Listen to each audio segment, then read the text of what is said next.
ಈಗ ದ್ವಿತೀಯ ವಿಭಕ್ತಿಯ ಬಗ್ಗೆ ನೋಡೋಣ. ದ್ವಿತೀಯ ವಿಭಕ್ತಿ ಅಂದರೆ ಅನ್ನು ಅಂತಾಗುತ್ತೆ. ಪ್ರಥಮ ವಿಭಕ್ತಿ ಅಂದರೆ ಉ. ರಾಮನು, ಮರವು ಪ್ರಥಮ ವಿಭಕ್ತಿ ಆಯಿತು. ರಾಮನನ್ನು, ನನ್ನನ್ನು, ಅವನನ್ನು, ಅವಳನ್ನು, ಇದೆಲ್ಲ ದ್ವಿತೀಯ ಆಯಿತು. ಎಲ್ಲಿ ಬರುತ್ತೆ ಅಂತ, ಕರ್ತುರೀಪ್ಸಿತತಮಂ ಕರ್ಮ ಅಂತ ಹೇಳಿದರು. ಕರ್ತುಹು ಈಪ್ಸಿತ ತಮಂ ಕರ್ಮ. ಕರ್ತುಹು ಅಂದರೆ ಕರ್ತೃವಿಗೆ, ಈಪ್ಸಿತ ಅಂತಂದರೆ ಅಪೇಕ್ಷೆ ಇರುವಂಥದ್ದು, ಬೇಕಾಗಿರುವಂಥದ್ದು. ತಮ ಅಂತಂದರೆ ಬಹಳವಾಗಿ ಅಂತ. ಈಪ್ಸಿತ ತಮ ಅಂತಂದರೆ ಅತ್ಯಂತ ಇಷ್ಟವಾದದ್ದು, ಬಹಳವಾಗಿ ಅದು ಬೇಕು ಬೇಕು ಅಂತ ಆಗಿರುವಂಥದ್ದು. ಅದಕ್ಕೆ ಏನು ಹೇಳ್ತಾರೆ ಅಂದರೆ ಕರ್ಮ ಅಂತ ಹೇಳ್ತಾರೆ. ಕರ್ಮ ಎಂಬ ಸಂಜ್ಞೆಯನ್ನು ಹೇಳಿದರು. ಏನು ಉಪಯೋಗ ಕೇಳಿದರೆ ಕರ್ಮಣಿ ದ್ವಿತೀಯ ಅಂತ ಹೇಳ್ತಾರೆ. ಎಲ್ಲೆಲ್ಲಿ ಕರ್ಮ ಸಂಜ್ಞೆ ಬರುತ್ತೋ ಅಲ್ಲಿ ದ್ವಿತೀಯ ವಿಭಕ್ತಿಯನ್ನು ಬಳಸಿಕೊಳ್ಳಿ, ಕರ್ಮಣಿ ದ್ವಿತೀಯ ಅಂತ. ಉದಾಹರಣೆಗಳನ್ನು ನೋಡೋಣ. ಒಂದು 2-3 ಉದಾಹರಣೆಗಳನ್ನು ಹೇಳ್ತಾನೆ. ಅಹಂ ಕ್ಷೀರಂ ಪಿಬಾಮಿ. ನಾನು ಹಾಲನ್ನು ಕುಡಿಯುತ್ತೇನೆ. ಕುಡಿಯುತ್ತೇನೆ ಎಂಬ ಕ್ರಿಯೆಯಲ್ಲಿ ಅತ್ಯಂತ ಇಷ್ಟವಾದದ್ದು ಯಾವುದು? ಅದು ಹಾಲು. ಆದ್ದರಿಂದ ಕ್ಷೀರಂ ಅಂತ ದ್ವಿತೀಯ ವಿಭಕ್ತಿ ಬರುತ್ತೆ. ಅಹಂ ಪಾಠಂ ಪಠಾಮಿ. ಪಾಠವನ್ನು ಓದುತ್ತೇನೆ. ಇಲ್ಲಿ ನಿಮಗೆ ಪ್ರಶ್ನೆ ಬರಬಹುದು, ಅದೇನು ಹಾಲನ್ನೇ ಕುಡಿಬೇಕು ಅಂತ ಆಸೆ ಇದೆಯಾ, ಮಜ್ಜಿಗೆ ಕುಡಿಬಾರ್ದಾ ಅಥವಾ ಬೇರೆ ಕುಡಿಬಾರ್ದಾ ಅಂತ? ಹಾಗೆ ನಾವು ಹೇಳ್ತಾ ಇಲ್ಲ. ಅಲ್ಲಿ ಯಾವ ಕ್ರಿಯೆ ನಡೀತಾ ಇದೆಯೋ ಆ ಕ್ರಿಯೆಯಲ್ಲಿ ಅದು ಅತ್ಯಂತ ಇಷ್ಟ ಆಗಿರುತ್ತೆ. ಈ ಕಾರಣದಿಂದ ದ್ವಿತೀಯ ವಿಭಕ್ತಿ ಬರುತ್ತೆ. ಅದು ಅತ್ಯಂತ ಇಷ್ಟವಾಗಿಲ್ಲ ಅಂತಂದರೆ ದ್ವಿತೀಯ ವಿಭಕ್ತಿ ಬರಲ್ಲ ಅಂತ. ಇಷ್ಟೆಲ್ಲ ಯಾಕೆ ಹೇಳಬೇಕು ಅಂದರೆ ಕಾರಣ ಬೇರೆ ಇದೆ. ಪಂಚಮಿ ವಿಭಕ್ತಿಯನ್ನು ಹೇಳುವಾಗ ಒಂದು ಸೂತ್ರ ಬರುತ್ತೆ, ವಾರಣಾರ್ಥಾನಾಮೀಪ್ಸಿತಃ ಅಂತ.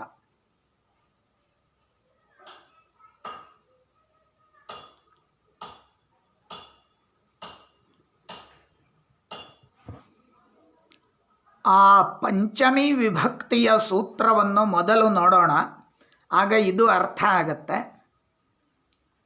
ವಾರಣಾರ್ಥಾನಾಂ ಈಪ್ಸಿತಃ. ವಾರಣ ಅಂತಂದರೆ ನಿವಾರಣೆ ಮಾಡುವುದು, ತಡೆಯುವುದು ಅಂತ ಅರ್ಥ. ಅಲ್ಲಿ ಈಪ್ಸಿತಃ ಯಾವುದು ಇಷ್ಟವಾಗಿದೆಯೋ ಅದಕ್ಕೆ ಪಂಚಮಿ ವಿಭಕ್ತಿ ಬರುತ್ತೆ ಅಂತ ಅರ್ಥ. ಆ ಸೂತ್ರಕ್ಕೆ ಈಪ್ಸಿತವಾಗಿದ್ದಕ್ಕೆ ಪಂಚಮಿ ಬರುತ್ತೆ ಅಂತ. ಈಗ ನಿಮ್ಮ ಮನೆಯಲ್ಲಿ ಸಣ್ಣ ಮಕ್ಕಳು ಇರ್ತಾರೆ. ತುಂಬ ಚಿಕ್ಕ ಮಗು ಇದೆ ಅಂತ ಇಟ್ಕೊಳ್ಳೋಣ.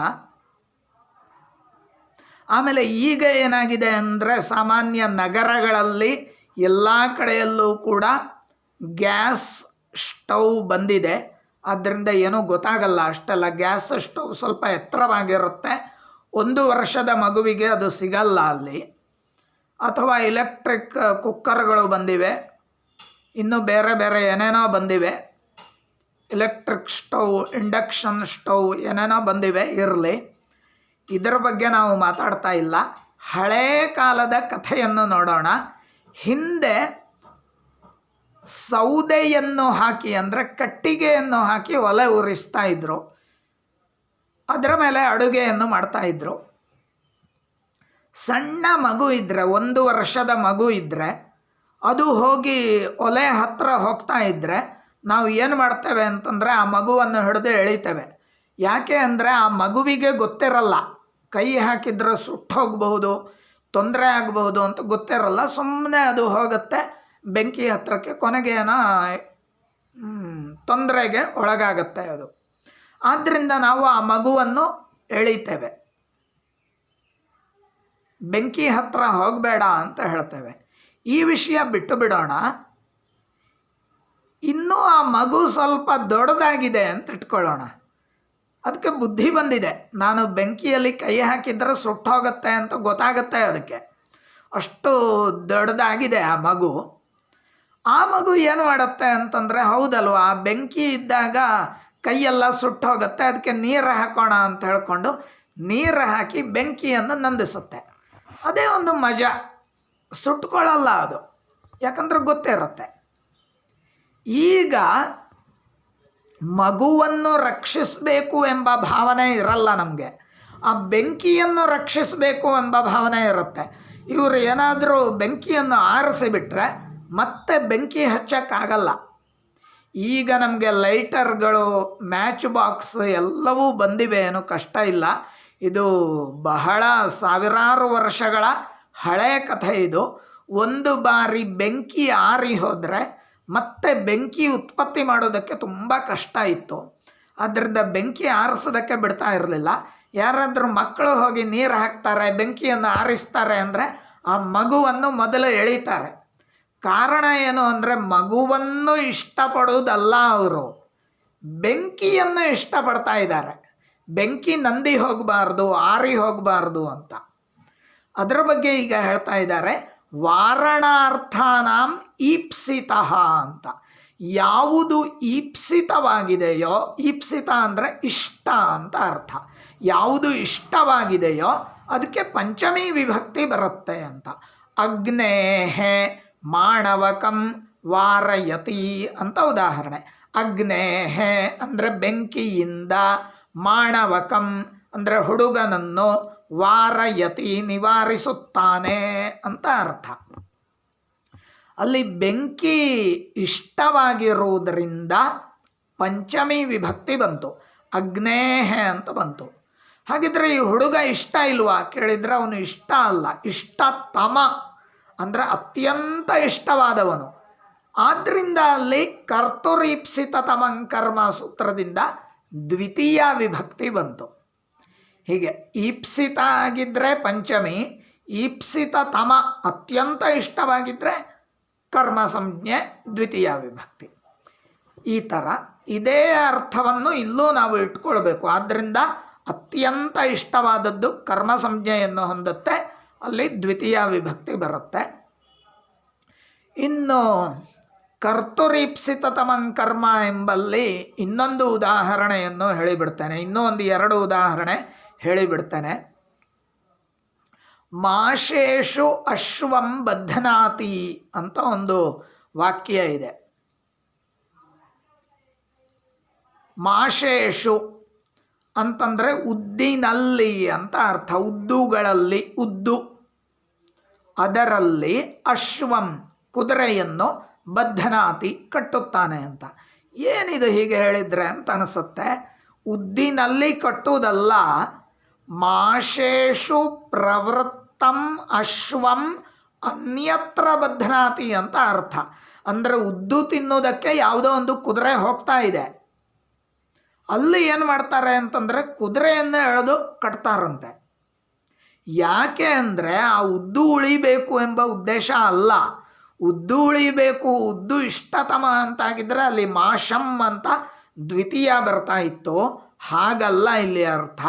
ಆ ಕುದುರೆಗೆ ಏನೋ ಒಂದು ರೋಗ ಇದೆ ಅಂತೆ, ತೊಂದರೆ ಇದೆ, ಆರೋಗ್ಯ ಸರಿ ಇಲ್ಲ. ಅದು ಉದ್ದು ತಿಂದು ಬಿಟ್ಟರೆ ಆರೋಗ್ಯ ಮತ್ತಷ್ಟು ಕೆಟ್ಟು ಹೋಗುತ್ತೆ. ಅದಕ್ಕೋಸ್ಕರ ಕುದುರೆಯನ್ನು ರಕ್ಷಿಸಬೇಕು. ಅದಕ್ಕೋಸ್ಕರ ಉದ್ದು ತಿನ್ನಲು ಹೊರಟಿರುವಂತಹ ಕುದುರೆಯನ್ನು ಎಳೆದು ಕಟ್ಟಿಬಿಡ್ತಾರೆ. ಇಲ್ಲಿ ಇಷ್ಟತಮವಾದದ್ದು ಯಾವುದು? ಕುದುರೆ ಆಯಿತು.